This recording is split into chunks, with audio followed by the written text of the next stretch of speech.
স্বরচিত একটি গল্প, ভালোবাসার একটি স্পর্শ পাঠ করব। আন্দির নামে এক এমএলএ ছিলেন। তিনি শিক্ষায় পারদর্শী, জ্ঞানী, দক্ষ এবং সমস্ত বিষয়ে তার জ্ঞান ছিল। কিন্তু তিনি খারাপ কাজে লিপ্ত ছিলেন। এর খারাপ করছে, ওর খারাপ করছে, কাউকে খুন করতে পাঠাচ্ছে। তার ভয়ে জেলার লোক তটস্থ থাকত। কিন্তু তিনি এত খারাপ হয়েও তার স্ত্রী মিসেস প্রিয়াকে খুব ভালোবাসতেন। মিসেস প্রিয়া ছিলেন সৎ। তিনি তার স্বামীকে খারাপ কাজ করতে বারণ করতেন, কিন্তু আনদিন কোনোদিনই তার কথা শোনেনি। এখন মিসেস প্রিয়া সন্তান সম্ভবা, তাই আনদিন তার এখন পাশাপাশি থাকে। একদিন রাত্রি 10টায় আনদিনের কাছে একটা ফোন আসে। তারপর আনদিন প্রিয়াকে কিছু না বলেই বেরিয়ে গেল। প্রিয়া তাকে জিজ্ঞাসা করল, কিন্তু সে কোনো কিছু না বলেই চলে গেল। তারপর কিছুক্ষণের মধ্যে প্রিয়ার পেটে যন্ত্রণা শুরু হয়। সে কী করবে বুঝতে পারল না। সে আনদিনকে বারবার ফোন করল, কিন্তু আনদিন কোনো কিছু না বুঝেই ফোনটা কেটে দিল।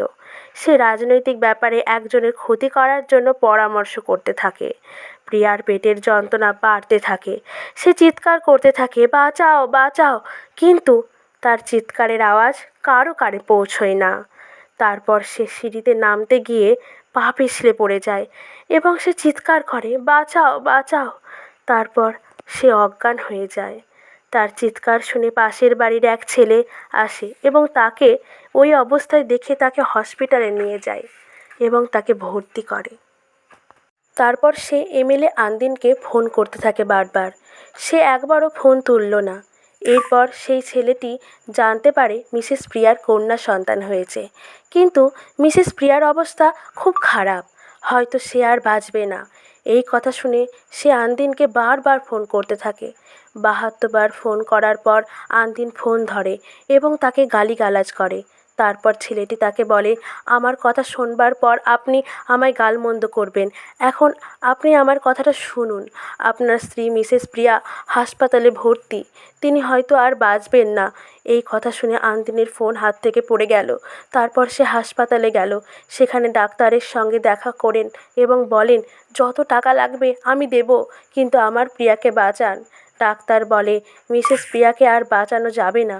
ডাক্তারকে ঠেলে ফেলে দিয়ে সে মিসেস প্রিয়ার ঘরে যায় এবং দেখে মিসেস প্রিয়া তার কন্যা সন্তানকে নিয়ে শুয়ে আছে। আনদিন প্রিয়াকে বলে, প্রিয়া তুমি ঠিক আছো তো? ওর যা বলছে সব ভুল বলছে, বলো তোমার তো কিছুই হয়নি, বলো প্রিয়া, বলো, বসো আমার পাশে, কিন্তু বলার আছে তোমাকে। আনদিন তারপর পাশে বসে। প্রিয়া তাকে বলে, যা শুনেছ ঠিক শুনেছ, আমি আর বাঁচব না। আনদিন প্রিয়ার হাত ধরে কাঁদতে থাকে, বলে, তুমি ছাড়া আমি কি করে বাঁচব প্রিয়া?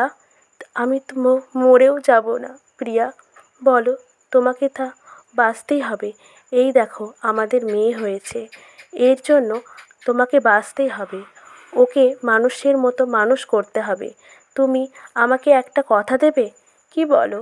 তুমি আমাকে যা বলবে আমি তাই করব, বলো প্রিয়া, প্রিয়া বলো, তুমি আমাকে কথা দাও তুমি আর খারাপ কাজ করবে না।